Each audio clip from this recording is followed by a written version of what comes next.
Have you ever stood in front of your class, ready to give a presentation, but the moment everyone looked at you, your mind went completely blank? You knew the answer, yet somehow, you couldn't say a single word.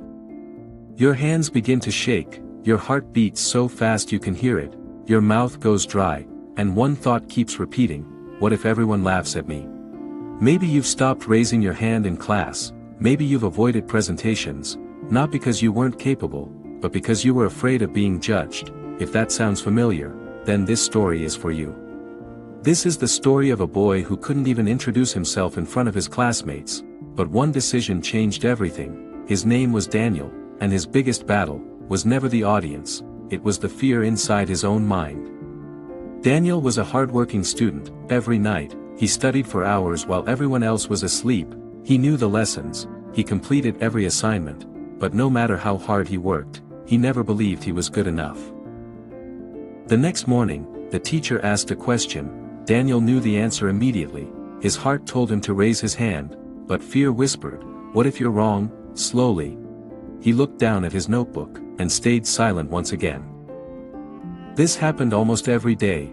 It wasn't his classmates who stopped him, it wasn't his teacher either, it was the voice inside his own mind, the voice that kept saying, you're not good enough, and little by little, Daniel started believing it.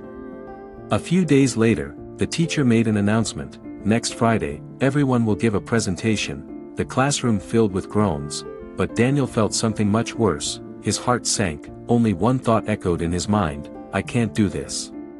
Every night, Daniel stood in front of the mirror, practicing again and again, but after just a few sentences, he would stop. He imagined everyone laughing at him. The more he practiced, the more afraid he became. As presentation day came closer, Daniel couldn't focus on anything else, he couldn't sleep peacefully, he even thought about pretending to be sick, just so he wouldn't have to stand in front of the class. Sometimes, fear doesn't just steal your confidence, it begins to control your life. Presentation day arrived. One by one, students walked to the front of the class. Then the teacher smiled and said, Daniel, you're next. His heart started pounding, his hands began to tremble. Daniel stood in front of the class, but no words came out, his mind went completely blank, the room felt silent, every pair of eyes seemed to be looking only at him, fear had stolen his voice. After a few painful seconds, Daniel quietly returned to his seat, he lowered his head, feeling like he had failed, but little did he know, this wasn't the end of his story.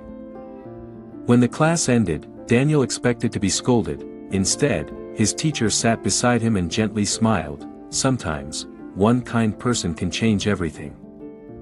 She handed Daniel a small note. It read, confidence doesn't come before you begin, it grows every time you choose not to give up. Daniel read those words again, and again. That evening, for the first time in a long while, Daniel felt a tiny spark of hope. Maybe, he wasn't born without confidence, maybe, he simply needed to build it. The next morning, Daniel made a promise to himself. Every day, he would do one thing that scared him, no matter how small it was. He slowly raised his hand in class, his voice still shook, but this time, he didn't let fear stop him. It wasn't a perfect answer, but it was a brave one. Day after day, those tiny moments became bigger victories. The fear didn't disappear overnight, but neither did Daniel. He kept showing up, and that's where real confidence begins. A few weeks later, another presentation was announced. Daniel still felt nervous, his heart was beating fast. But this time, he didn't run away, he took a deep breath, and walked to the front of the class. As Daniel finished, the classroom filled with applause. He smiled with relief. That applause wasn't just for a presentation, it was for the courage to face the fear that had controlled him for so long. Years later, Daniel became a confident public speaker. People admired the way he spoke, but they never knew how terrified he once was. Whenever a nervous student came to him and said, I'm too scared to speak, Daniel would smile, because he saw his younger self in them. If your hands shake before a presentation, if your voice trembles, or your mind goes blank, don't think you're weak. Every confident speaker you admire started exactly where you are today, because confidence isn't something you're born with.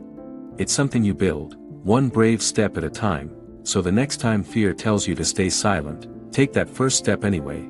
because your voice deserves to be heard.